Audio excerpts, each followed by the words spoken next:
স্বাগত খেলাযোগে আপনাদের সাথে আছি খালিদ জামিল। লাল সবুজ জার্সিতে যা কেউ করে দেখাতে পারেনি আগে সেটাই করে দেখিয়েছে আফিদা ঋতুপর্ণা চাকমারা। বাজেট ক্রাইসিস থেকে সমাজের উল্টো হাওয়া সব বাধাকে জয় করে ওরা হয়েছে বিশাল এশিয়ার সেরা দলগুলোর একটা জায়গা করে নিয়েছে নারী এশিয়া কাপের মূল পর্বে। আর সেই কাঙ্ক্ষিত বন্ধুর পথে ওরা নামতে চলেছে। মঙ্গলবার সিডনিতে খেলবে ওরা বাংলাদেশ টাইম দুপুর 2টায়। প্রতিপক্ষ সর্বোচ্চ 9 বারের চ্যাম্পিয়ন চায়না। ফলাফল পরের হিসেব, ওরা যে সেখানে খেলছে 16 কোটি মানুষের প্রতিনিধি হয়ে। আপ্লুত করা সেই গর্বটুকু নিয়ে বাকিটুকু জানাচ্ছেন হাসান সজীব। গুলিস্তানের ক্যাম্প থেকে অস্ট্রেলিয়ার ক্যাম্পে এসেছি।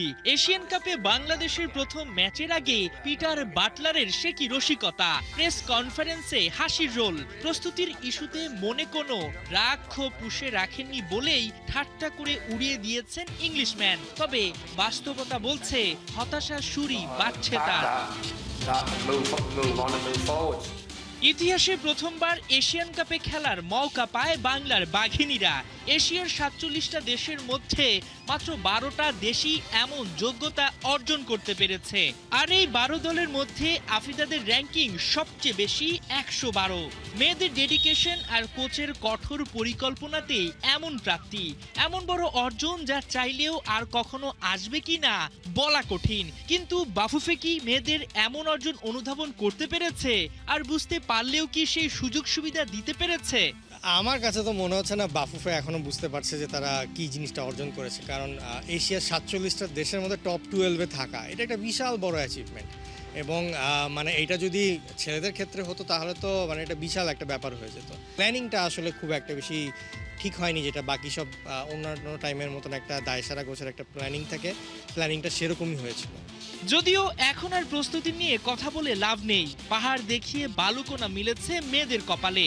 সে যাই হোক, শুরুতেই অগ্নি পরীক্ষা বাংলাদেশের সামনে।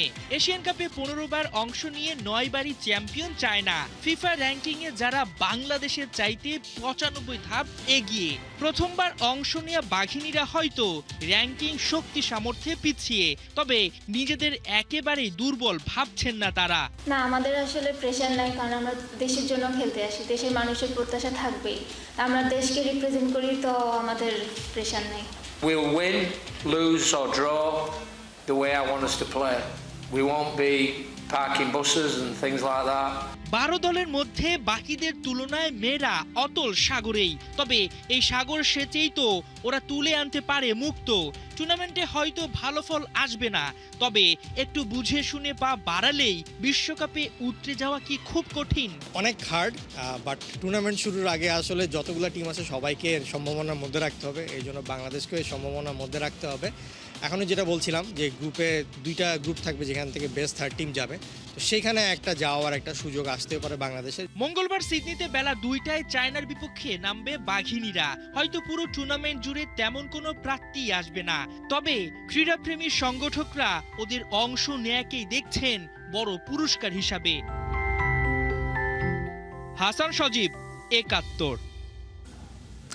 বাংলাদেশের ফুটবলে নতুন অধ্যায় শুরু করতে যাচ্ছে যুক্তরাষ্ট্রে জন্ম নেওয়া যমজ 2 ভাই রেনান সুলিভান ও ডেকলেন সুলিভান। বাংলাদেশি বংশোদ্ভূত এই 2 ফুটবলারকে অনূর্ধ্ব 20 দলে অন্তর্ভুক্ত করার প্রক্রিয়া শুরু করেছে বাংলাদেশ ফুটবল ফেডারেশন। আগামী 23 মার্চ মালদ্বীপে অনুষ্ঠিত সাফ অনূর্ধ্ব 20 চ্যাম্পিয়নশিপে রেনান সুলিভান ও ডেকলেন সুলিভানের বাংলাদেশের জার্সিতে খেলার জোরালো সম্ভাবনা তৈরি হয়েছে, জানিয়েছেন বাফুফের সহসভাপতি ফাহাদ করিম। 18 বছর বয়সী এই 2 ভাইয়ের বাংলাদেশি পাসপোর্ট পাওয়ার প্রক্রিয়া এখন শেষ পর্যায়ে। সব আনুষ্ঠানিকতার সময় মতো শেষ হলো। সাফ অনূর্ধ্ব 20 চ্যাম্পিয়নশিপেই তাদের দলে পাওয়া যাবে বলে আশা প্রকাশ করেছেন তিনি। আবেদন জমা দেওয়ার পরই দ্রুতই পাসপোর্ট ইস্যু করা হবে। সবকিছু ঠিক থাকলে আগামী 24 বা 15 মার্চ ঢাকায় পৌঁছতে পারে এই যমজ 2 ভাই।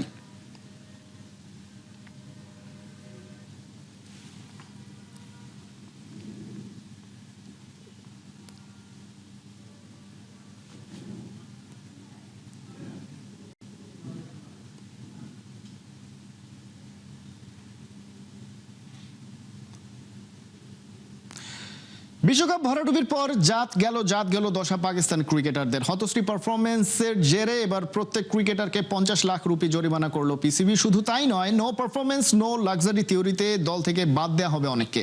নামের ভারে দল ভারী করার প্রথা থেকে বেরিয়ে হার্ডলাইনে এবার মহসিন নাকভির বোর্ড। বিস্তারিত তাজিন খন্দকারের রিপোর্টে। নাটক, দম্ভ আর কুটচালের পাকিস্তান ক্রিকেটে আজ চূড়ান্ত পতন। আইসিসিকে বৃদ্ধাঙ্গুলি দেখানো আর ভারতের ওপর ছড়ি ঘোরানোর যে মাস্টার প্ল্যান পিসিবি সাজিয়েছিল তা আজ বুমেরাং হয়ে বাবরদের বুকেই বিঁধছে। বিসিবি সভাপতি আমিনুল ইসলাম বুলবুলের হাতে লাটাই ধরিয়ে বন্ধুত্বের জয়গান কিংবা ইসলামাবাদ ঢাকা ডিরেক্ট ফ্লাইটের ডিপ্লোমেসি সবই এখন ইতিহাসের আস্থা করে। রণক্ষেত্রে সেই দম্ভ ধুলোয় মিশে গেছে। আর এই হিউমিলিয়েটিং ফেইলিয়ারের পর কোনো দয়া নয়, সরাসরি আর্থিক কুঠারাঘাত করলেন মহসিন নাকভি। নিজের খুঁড়ে রাখা গর্তে আজ নিজেরাই। বিশ্বকাপে অংশগ্রহণের সেই ব্ল্যাকমেইল ড্রামা আজ শেষ হলো লজ্জায় মুখ ঢেকে। প্রবাদ আছে, মরার উপর খাঁড়ার ঘা। একে তো সেমিফাইনালের স্বপ্নভঙ্গ, তার উপর পিসিবির এই রুদ্রমূর্তি যেন বিষের ওপর বিষ ফোঁড়া। মহসিন নাকভি পরিষ্কার বুঝিয়ে দিয়েছেন, নো পারফরমেন্স নো লাক্সারি। পকেটে টান, ক্যারিয়ারে অশনি সংকেত। বিশ্বকাপে ভরাডুবির জেরে বাবর রিজওয়ানদের ওপর পিসিবির অপারেশন ক্লিন আপ শুরু। মাঠের ব্যর্থতার জন্য প্রত্যেক ক্রিকেটারকে গুনতে হচ্ছে 50 লাখ রুপির বিশাল জরিমানা। পিসিবি প্রধান মহসিন নাকভির সাফ হুঁশিয়ারি, পারফরমেন্স নেই তো টাকাও নেই। কিন্তু সেখানেই তো বড় ধাক্কা ক্রিকেটারদের। এমনিতেই বিশ্বকাপ ভরাডুবিতে পকেট ফাঁকা, এর মধ্যে যদি গুনতে হয় জরিমানা তাহলে তো উভয় সংকট। এদিকে পিসিবি বসের কড়া বার্তা, এখন থেকে কেবল রান আর উইকেটের বিনিময়ে মিলবে বেতন, নতুবা বড় অঙ্কের দণ্ড হবে নিয়তি। পড়তে হবে দল থেকে কাটাও। পরিসংখ্যান বলছে, এবারের আসরে পাকিস্তান ছিল এক ট্র্যাজিক কমেডির নাম, যেখানে তরুণ সাহিবজাদা ফারহান 383 রান করে একাই বুক চিতিয়ে লড়লেন। সেখানে তথাকথিত কিং বাবর আজম পুরো টুর্নামেন্টে 100 রানও পার করতে পারেননি। বোলাররা যেন ছিলেন উইকেটবিহীন মরুভূমিতে। ভারতের কাছে সেই চিরচেনা অসহায় আত্মসমর্পণ প্রমাণ করেছে empty vessels sound much. PCB কর্তাদের সরাসরি অভিযোগ, নামের ওজনে যারা দল ভারী করেছেন, কাজের বেলায় তারা বড় বড় শূন্য। কোটি কোটি টাকা বেতন নেয়ার পর যারা মাঠে লড়াই করতে ভুলে যান, তাদের জন্য পিসিবির দরজা এখন থেকে হবে অনেকটাই সংকীর্ণ। তাজিন খন্দকার, 71। আগামী সপ্তাহে পাকিস্তানের আসার কথা বাংলাদেশে 3 ম্যাচের ওয়ানডে সিরিজ খেলতে। কিন্তু তার আগেই জিও সুপারের নতুন খবর। তারা বলছে যে বিশ্ব পরিস্থিতি বর্তমানে রয়েছে, ফ্লাইট জটিলতা রয়েছে, তার কারণে শেষ পর্যন্ত তারা বাংলাদেশে এসে সিরিজ খেলতে পারবে কিনা তা নিয়ে তৈরি হয়েছে শঙ্কা। যদিও বিসিবি জানাচ্ছে তার ঠিক উল্টো কথা। তাই বিস্তারিত রিপোর্টে। নিরাপত্তাহীনতার কারণে ভারতে গেল না বাংলাদেশ। তবে বিশ্বকাপটা যে খেলা হলো না তার দায়ও কেউ নিতে চায় না। ক্রিকেট বোর্ড সিদ্ধান্ত নিতে পারলো না সরকারি চাপের কারণে। যদিও তৎকালীন ক্রীড়া উপদেষ্টা পরে সবই করেছেন অস্বীকার। ক্রিকেটাররা তো বটেই, সেই সাথে কোচিং স্টাফদের উপরও ভর করে হতাশা। কোনো রিগ্রেট প্রশ্নই আসে না। বাংলাদেশের ক্রিকেট আমাদের কি সিদ্ধান্ত নিয়েছে বাংলাদেশের ক্রিকেট খেলোয়াড়রা, ক্রিকেট বোর্ড, তারা নিজেরা স্যাক্রিফাইস করে দেশের ক্রিকেটের নিরাপত্তার জন্য, ক্রিকেটারদের নিরাপত্তার জন্য, দেশের মানুষের নিরাপত্তার জন্য বাংলাদেশের মর্যাদার প্রশ্নে যে ভূমিকা রেখেছে, আমার মনে হয় যে একটা অনুকরণীয় দৃষ্টান্ত হয়ে থাকবে। তবে বেদনা হালকা হয় সময় নামক রং পেন্সিলে। টাইগাররা সেই সব দুঃসহ স্মৃতি ভুলে ফিরে আসে প্রিয় 22 গজে। লক্ষ্য একটাই, পেছনে ফিরে তাকানো চলবে না, তাকাতে হবে সামনে। আগামী বছরই ওয়ানডে বিশ্বকাপ, আর তার প্রস্তুতি শুরু হবে ঘরের মাঠে পাকিস্তানের বিপক্ষে 3 ম্যাচের ওয়ানডে সিরিজ দিয়ে। কিন্তু পাকিস্তান ওয়ানডে দল ঢাকায় আসার মাত্র সপ্তাহখানেক আগে জিও সুপার দিল নতুন খবর। পাকিস্তান ক্রিকেট বোর্ডের একটি সূত্র তাদের জানিয়েছে দেশটি নিজেরাই জড়িয়ে আছে আফগানদের বিপক্ষে যুদ্ধে। ওদিকে মধ্যপ্রাচ্যে ইরানের সাথে মার্কিন যুক্তরাষ্ট্র ও ইসরায়েলের চলছে ত্রিমুখী সংঘর্ষ। ক্ষমতার এই লড়াই এরই মধ্যে ছড়িয়ে পড়েছে লেবানন পর্যন্ত, কারণ যুদ্ধে যোগ দিয়েছে হিজবুল্লাহ। মধ্যপ্রাচ্যে ছড়িয়ে আছে ছোট বড় অগণিত মার্কিন ঘাঁটি, তাই সেই সব শহরে গিয়েও পড়ছে ইরানি মিসাইল। দুনিয়া জুড়ে তাই বেসরকারি বিমান চলাচল হচ্ছে ব্যাহত। সেই নিরাপত্তা পরিস্থিতি যদি সামনে আরো খারাপ হয়, তবে পাকিস্তান দলের বাংলাদেশ সফর ঝুলে যাবে। পাকিস্তানের প্রধানমন্ত্রীও এই সবকিছু বিবেচনায় নিজের সব সফর স্থগিত করেছেন। জিওর এই খবর যদি সত্যি হয় তবে বাংলাদেশে যে তাদের 9 মার্চ আসার কথা এবং 11, 13 ও 15 তারিখ 3 ওয়ানডে খেলার কথা সেটা হয়ে পড়বে অনিশ্চিত।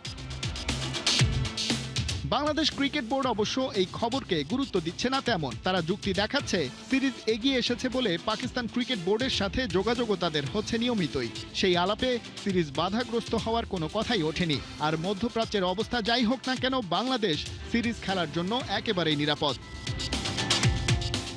যদিও আলোচনা উঠছে বিশ্বকাপে পাকিস্তান দলের পারফরমেন্স সুবিধাজনক না হওয়ায় একটা পক্ষ তুলছে এইসব কথা।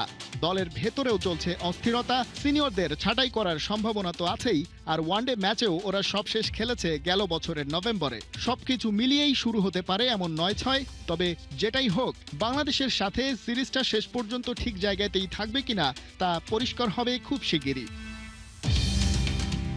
খালিদ জামিল, একাত্তর। ক্রিকেট মাঠে কি জাদু করে সাফল্য কেড়ে নিচ্ছেন হান্নান সরকার আর নাজমুল শান্ত। ডিপিএল, বিপিএল এর পর এবার বিসিএল এর ট্রফি জয়ের হাতছানি এই জুটির সামনে। মঙ্গলবার মিরপুরে বাংলাদেশ ক্রিকেট লিগের ফাইনাল। দুপুরে 2:15 শিরোপা জয়ের মিশনে নামবে সেন্ট্রাল ও নর্থ জোন।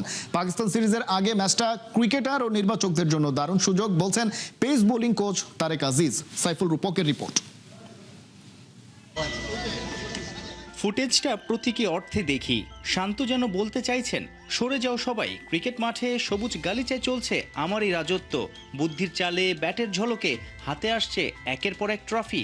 কি আপনারা জাদু জানেন নাকি? মোস্তাফিজের প্রশ্নটা এমন হলে অবাক হওয়ার কিছুই থাকবে না। সত্যিই তো ঘরোয়া ক্রিকেটে চলছে হান্নান শান্তর তেলেসমাতি। ওদের ছকে ভরকে গিয়ে পিছু হটছে একের পর এক প্রতিপক্ষ। তৃতীয় শিরোপার হাতছানি। কোচ হান্নান, কাপ্তান শান্ত, একে অন্যের প্রতি বিশ্বাসটা মজবুত। শুরুটা ঢাকা প্রিমিয়ার লিগে আবাহনীর হয়ে, এরপর বিপিএলে নবাগত রাজশাহীকেও শিরোপা এনে দিয়েছে এই জাদুকর জুটি। টুর্নামেন্ট বদলাচ্ছে, শান্ত হান্নান স্পটলাইটেই আছে। আরও একটা ফাইনাল। বাংলাদেশ ক্রিকেট লিগের ওয়ানডে শিরোপা জিতলে দেশ সেরা কোচ আর ক্যাপ্টেনের খেতাব পেতেই পারেন হান্নান সরকার আর নাজমুল শান্ত। প্রেস কনফারেন্সে এমনও প্রশ্ন উঠছে, শান্তকে আবার ওডিআই ক্যাপ্টেন্সিতে ফেরালে কেমন হয়? শান্ত একটা অসাধারণ ক্যাপ্টেন এবং তার ক্যাপ্টেন্স ম্যাটেরিয়ালস নিয়ে কোনো ডাউট নেই আমাদের ভিতরে। এটা বোর্ড ডিসিশন। আমার মনে হয় যে ইন দ্য লং রানে যাকেই বোর্ড দায়িত্ব দিবে, আমার মনে হয় যে প্লেয়ারের দৃষ্টিকোণ থেকে শান্তর কাজ হলো পারফর্ম করা, এবং সেই জায়গাটাতে সে যদি পারফর্ম করতে পারে তাহলে আমার মনে হয় যে টিম সবচেয়ে বেশি বেনিফিট হবে। যদিও মিরাজের ক্যাপ্টেন্সিতে সবশেষ ওডিআই সিরিজ জিতেছিল বাংলাদেশ। ঢাকায় আসছে পাকিস্তান। 4.5 মাস পর আবার 50 ওভারি ক্রিকেটে নামবে টাইগাররা। মিরপুরে 3 ম্যাচের সিরিজ। ওই মহারণের আগেই পিচ আর আউটফিল্ডের হালচাল বুঝে নেয়ার দারুণ সুযোগ সেন্ট্রাল আর নর্থ জোনের ক্রিকেটারদের। মঙ্গলবারের বিসিএল ফাইনালে টাইগারদের ওডিআই দলের অধিকাংশকেই দেখা যাবে। একটা সিরিজের আগে যদি ম্যাচ প্র্যাকটিসটা থাকে অবশ্যই খুবই ভালো একটা ব্যাটসম্যান হিসাবে। ওয়ানডে সিরিজের আগে খুব ভালো একটা প্রিপারেশন আমাদের জন্য। সো হোপফুলি কালকের ম্যাচটা আমরা আরো বেটার ক্রিকেট খেলতে পারবো। নাজমুল শান্তর নর্থ জোন যেন জাতীয় দল। তামিম, হৃদয়, লিটন, রিশাদ, শরীফুল, মাহিদুল অঙ্কনে সেন্ট্রালে, তাসকিন, সাইফ, নাইম শেখ। ফ্লাডলাইটের নিচে এক্সাইটিং ক্রিকেট। সিলেক্টরদের চোখ রবে মাঠের খেলায়। ফাইনাল দেখেই পাকিস্তান সিরিজের স্কোয়াড দেওয়ার কথা নির্বাচক কমিটির। বাংলাদেশের টপ প্লেয়ার যারা আছে তারা সবাই এই জায়গাটাতে আছে, এবং এটা সিলেক্টরদের জন্য একটা অপরচুনিটি যে আপনার এখান থেকে আসলে কারোর সম্পর্কে যদি কোনো ডাউট তাদের ভিতর থেকে থাকে তাহলে সেটাও এখান থেকে ভালোভাবে দেখা যায়। আমার মনে হয় যে প্রত্যেক প্লেয়ারের একটা ভালো অপরচুনিটি ছিল, এবং কম্পিটিটিভ ক্রিকেট যেটা দরকার আমরা বলেন, টিমগুলো অনেকখানি আপনার ব্যালেন্স হয়ে রয়েছে। All national player, outside national player সবাই আছে, এবং আমার মনে হয় যে একটা ভালো একটা প্রস্তুতির মঞ্চ, যেটা আপনি হয়তো আপকামিং সামনে যে পাকিস্তান সিরিজ আছে সেখানে দল নির্বাচনের ক্ষেত্রে সিলেক্টরদেরকে দারুণভাবে হেল্প করবে। বিসিএল ওয়ানডেতে 3 ম্যাচে জোড়া 50-তে 164 রান করে সবার উপরে নর্থের তানজিদ তামিম। 7 উইকেট নিয়ে যৌথভাবে শীর্ষে একই দলের 2 স্পিনার মেহরব আর রিশাদ। সাইফুল রূপক, 71। বুকে শোকের মাতম নিয়ে সাউথ কোরিয়ার বিপক্ষে নারী এশিয়ান কাপের শুরুটা ভালো হয়নি ইরানের মেয়েদের। প্রতিপক্ষের কাছে 3-0 গোলে হেরে গিয়েও সবার মনে জায়গা পেয়ে গেছে ইরান। সাউথ কোরিয়ার বিপক্ষে 90 মিনিটের ফুটবল যুদ্ধে নামলেও মন যে পড়েছিল প্রিয় স্বদেশের চিন্তায়। শোক আর আতঙ্কের ছাপ যেন স্পষ্ট বোঝা যাচ্ছিল ইরানের নারী ফুটবলারদের চোখে।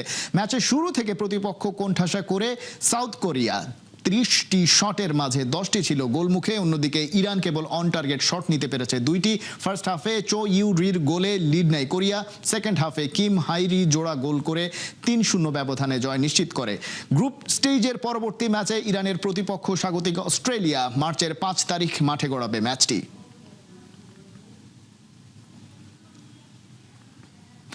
ইরানে চলছে একের পর এক যৌথ বোমাবর্ষণ। ধীরে ধীরে দেশটির শহরগুলো যেন মৃত্যুপুরীতে পরিণত হচ্ছে। এমন পরিস্থিতিতে আক্রমণকারী যুক্তরাষ্ট্রে গিয়ে বিশ্বকাপ খেলার কথা ভাবতেই পারছেন না ইরান ফুটবল ফেডারেশনের সভাপতি মেহেদী তাজ। ইরানের ক্রীড়া পোর্টাল ভার্জেস 3-কে দেয়া এক সাক্ষাৎকারে মেহেদী বিশ্বকাপে অংশগ্রহণের বিষয়ে তার মতামত জানান।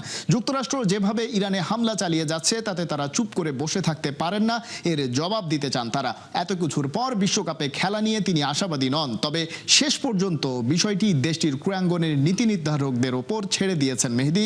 বিশ্বকাপে জি গ্রুপে রয়েছে ইরান, সেখানে তাদের প্রতিপক্ষ বেলজিয়াম, মিশর ও নিউজিল্যান্ড। 16 জুন যুক্তরাষ্ট্রের লস অ্যাঞ্জেলস নিউজিল্যান্ডের বিপক্ষে ইরানের গ্রুপ পর্বের প্রথম ম্যাচ ছিল।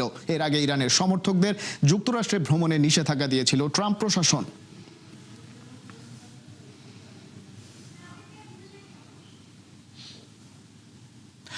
এই ছিল এখনকার খেলাযোগে। সরাসরি সংবাদ অনুষ্ঠান দেখতে চোখ রাখুন 71-এর ফেসবুক পেজে এবং সাবস্ক্রাইব করুন 71-এর ইউটিউব চ্যানেল। 71-এর সাথেই থাকুন।